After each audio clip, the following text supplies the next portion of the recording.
With a reverse crunch, as the name implies, you're doing an opposite from normal crunch. So rather than lifting the upper part of the body up, you'll actually be keeping the upper body stationary and lifting the knees and the hips to bring your lower half of your back off of the mat.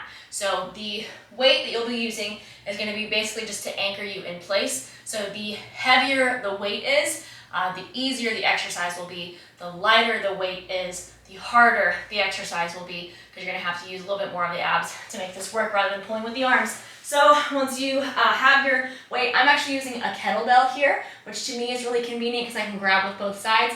If you don't have a kettlebell, you can always use a dumbbell. You can grab the sides of the dumbbell or grab the middle of the dumbbell. Just make sure it's pretty heavy and isn't going to fly off the floor once you get started. Okay, so we're grabbing hold. You can lift the feet off the ground. Maybe start with the heels on the ground. Lift the knees toward the chest, curl the hips up, and contract through the abs in order to get your hips up high off of the ground.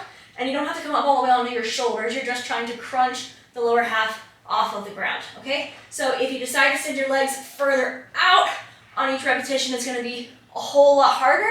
If you've got any issues with the low back or your abs are not strong enough, I would start with your knees more bent and just do a smaller range of motion. That'll be easier to start with.